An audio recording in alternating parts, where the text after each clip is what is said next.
급등락하는 주가. 무엇이 시장을 움직일까? 우리가 몰랐던 종목의 숨은 뒷이야기. 정윤성 앵커가 알려드립니다. 오후장 투자의 모든 것. K스탁 라이브.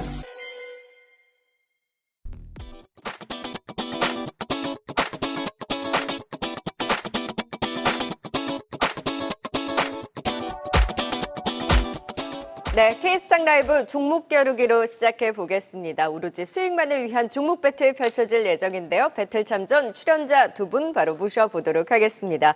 휴먼자산운용 윤여민 이사, IS 정재은 이사 함께할게요. 어서 오세요. 네, 먼저 두 분의 포트폴리오 현황부터 보고 가도록 하겠습니다. 정재은 이사 지난주 종목 겨루기 첫 출격의 종목 제스테 다소 숨을 고르고 있습니다. 긴 호흡으로 굉장히 높은 마음속의 목표가를 말씀해 주신 만큼 기대하면서 좀 더 지켜보도록 하겠습니다. 자, 이어서 윤여민 이사의 포트폴리오 이분은 거의 다 바이오로 채우셨어요. 리가캠 바이오 좋죠. 오늘 퓨처캠 역대 최고가 경신하고 좋죠. 신규 GI 이노베이션까지 최근에 상승률 선방하고 있습니다. 이스페타시스 숨고르고 있긴 하지만 모두들 반등도 기다리고 있죠. 자, 이어서 오늘 7월 15일 시초가 기준의 종목 겨루기 탑5 현황입니다. 펩트론은 계속해서 오릅니다. 오늘 살짝 약세를 보이고 있긴 합니다만 무려 50%의 상승률 이화진 과장의 펩트론이 1위고요. 바로 이어서 2위 윤여민이사의 퓨처캠이 37%의 상승률, 바짝 3위 이건희 대표의 브랜드엑스 코퍼레이션이 3위로 뒤쫓고 있는 상황입니다. 4위는 정태근 이사의 바이넥스 견주하고요. 5위는 공동 3분입니다. 윤여민 이사의 리가캠 바이오, 이건희 대표의 유한양행, 그리고 정태근 이사의 두산 로보틱스가 22%의 상승률로 다 같이 흐름 좋습니다. 다만 오늘 두산 로보틱스가 변동성을 키우는 만큼 순위권 변동도 계속해서 유의를 해야 되겠고요. 워낙 이제 좋은 종목들이 대거 포진되어 있는 만큼 최종적으로 탑5에는 어떤 종목들이 올라올지 끝까지 지켜봐 주세요. 자, 이제 본격적으로 오늘의 종목 배틀 시작해 보도록 하겠습니다. 배틀 종목 지금 공개합니다.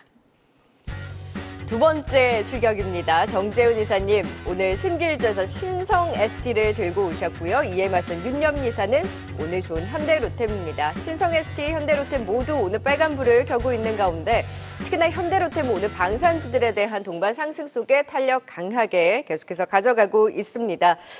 자, 종목의 일격의 핵심 포인트부터 들어보도록 하죠. 먼저 정재훈 이사부터 갈까요? 지난주 처음으로 종목 겨루기 함께 하셨는데 간을 보셨으니까. 네. 자, 이제 오늘 본격적으로 들어가 보죠. 신성 ST, ESS 더 간다의 한 표를 던지시는 걸까요?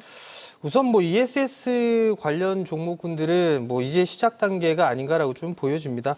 전력 부족에 대한 부분들은 좀 상당히 계속적으로 부각이 될 수 있는 그런 부분들이기 때문에 ESS에 대한 성장은 좀 지속된다라고 좀 보시면 좋을 것 같고요.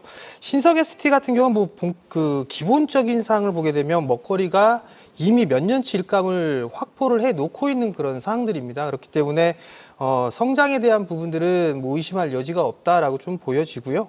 그리고 지금 기술적인 흐름상으로 봐도 딱 눌림목을 받고 올라갈 수 있는 그런 자리이기 때문에 충분히 접근을 해도 가능하다. 그런 시각을 좀 말씀을 드리도록 하겠습니다. 네, 천둥이님께서도 ESS 그리고 지안파파TV님께서도 신성 ST 가자라고 하셨는데 이제 ESS는 지금 시작이다. 탄탄한 수주잔고를 바탕으로 해서 신성 ST를 오늘의 배틀 종목으로 가지고 오셨고요. 자, 이에 맞서는 윤여민 이사의 현대로템. 제 기억으로는 윤여민 이사가 리가캠바이오를 들고 오셨을 때 염정 차장님이 현대로템을 들고 오셨거든요. 그때 좋지만 우리가 리스크적인 부분도 꼽아가니까.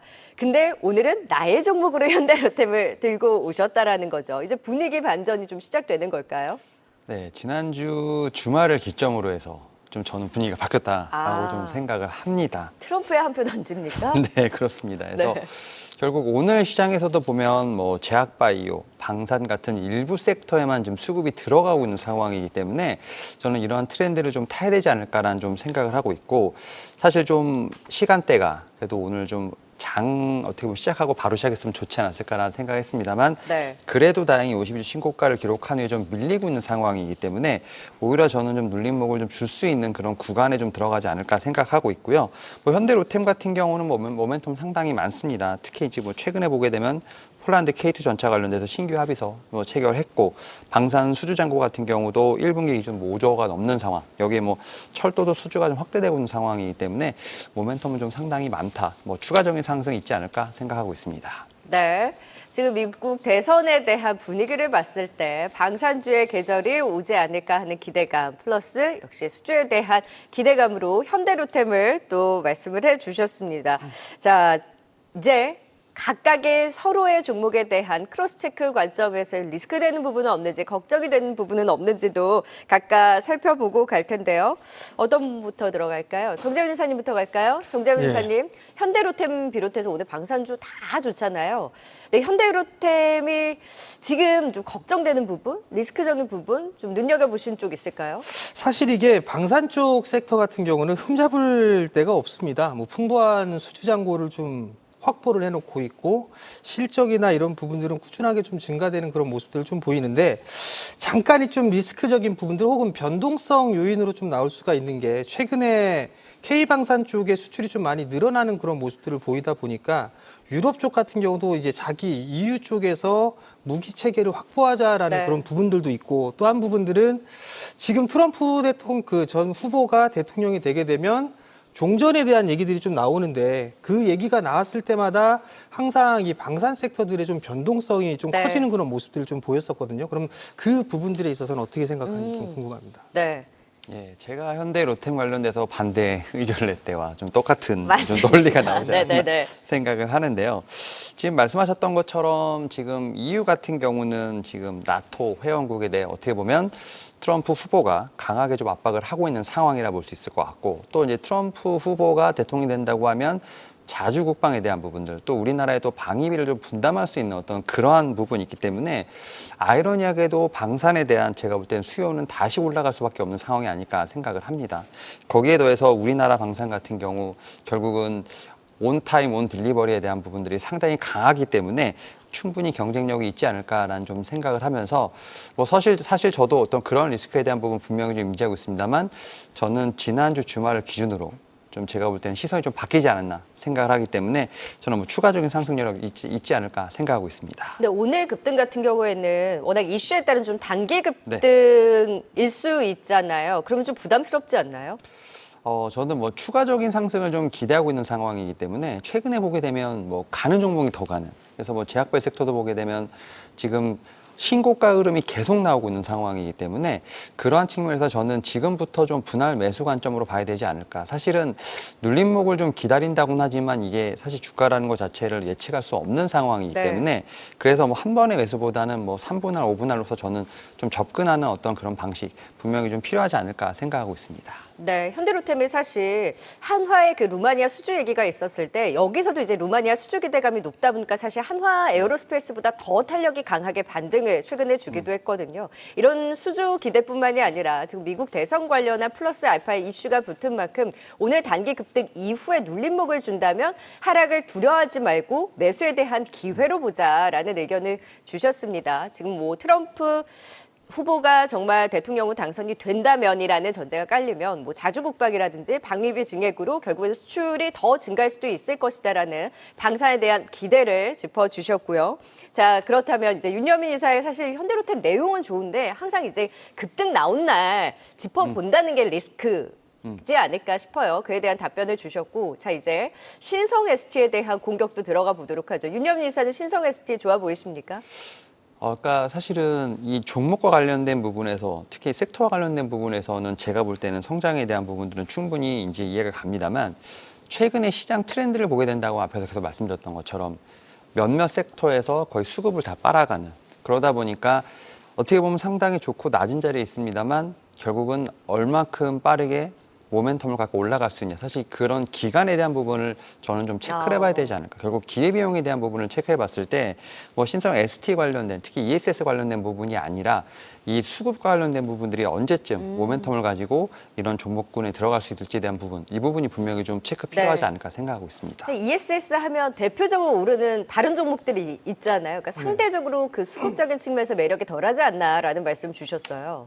우선 ESS 쪽 관련 종목군들을 좀 보게 되면 대장 섹터, 대장주로 좀 볼 수 있는 부분들은 서진 시스템이라고 좀 생각을 합니다. 근데 이제 서진 시스템을 선택을 할까 했었었는데 한 가지의 요인이 좀 제가 마음에 안 드는 그런 부분들이 있었는데 서진 시스템 같은 경우는 이 전환사채 물량들이 대규모로 지금 시장에 풀려 있는 그런 사항들이에요. 제가 알기로는 1,000만 주가 넘는 분량으로 알고 있는데 그 부분들이 아직까지는 시장에서 출회가 좀 되고 있는 그런 모습들이 좀 보여주고 있거든요.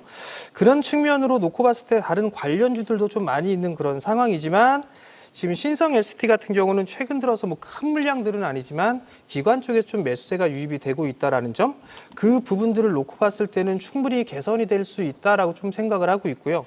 다른 부분들로 좀 보게 된다라면 테슬라가 상승을 한 요인이 전기차로 인해서 상승을 하는 게 아니라 에너지 쪽에 있어서 혹은 자율주행 쪽에 있어서 상승을 해주는 그런 모습들을 좀 보여주고 있는 그런 사항들이거든요.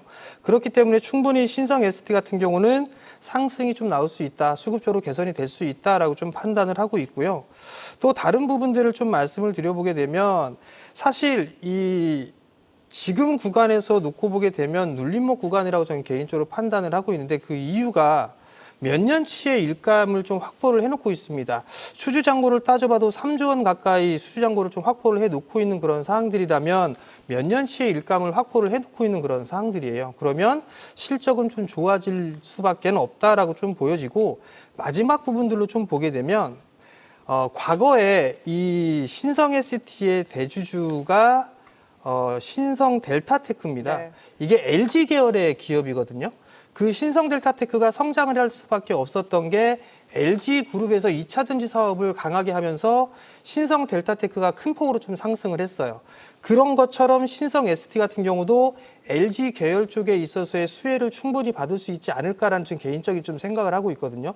실적이라든가 수주에 대한 추이를 봐도 충분히 근거가 있는 그런 사항들이기 때문에 저는 충분히 수급적으로도 개선이 될 수 있다, 그렇게 좀 판단을 하고 있습니다. 근데 말씀해 주신 내용은 정말 들으면 다 좋거든요. 네. 그러니까 실적도 받쳐주고 ESS라는 이슈도 있고 그리고 지금 자리도 접근 가능한 부담 없는 자리이고 근데 네. 우리가 ESS라는 테마를 두고 봤을 때 안정적으로 대장을 본다면 서진 시스템을 볼 것이고 탄력을 본다면 한중의 CS 아니면 SK 이터닉스를 볼 거잖아요. 그러면 신성 ST 자리가 굉장히 좀 애매하지 않나요?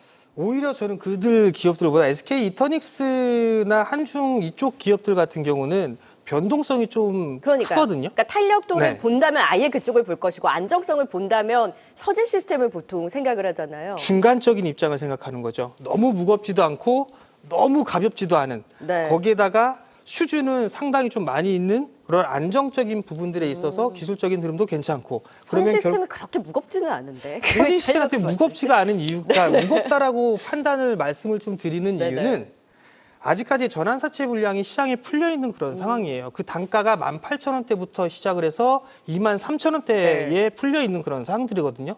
그러면 그 사채 주식으로 전환한 사람 투자자들 같은 경우라면 충분히 매도가 나올 수도 있는 그런 상황들이에요. 그러면 네. 어느 정도 그 부분들이 매물로 좀 작용을 할 수가 있는 그런 부분들이 있기 때문에 그 부분들을 다 소화하고 나서 들어가도 늦지는 않는다라고 좀 판단을 하고 있어요. 네. 그런 측면에서 놓고 보게 되면 신성 ST가 오히려 좀 더 가볍고 안정적이지 않을까라고 좀 판단을 하고 있습니다. 그러니까 매력도가 높은데 아직까지 그 인지도 측면에서 그 다른 종목들 대비 그래서 이제 수급적인 측면에서도 리스크가 되지 않냐라는 이제 윤여민 이사의 말씀을 주셨지만 지금 뭐 실적적인 측면 그리고 앞으로의 성장 모멘텀을 봤을 때 이제 신성 ST를 알아달라라는 말씀을 주신 만큼 네 기대를 걸어보도록 하겠습니다. 이제 두 분의 서진 시스템 그리고 ESS 관련해서 신성 ST까지 들어봤는데 마지막 어필 한마디 들어보도록 하죠. 아니면 정재윤 이사님 뭐 더 하실 말씀 있으실까요?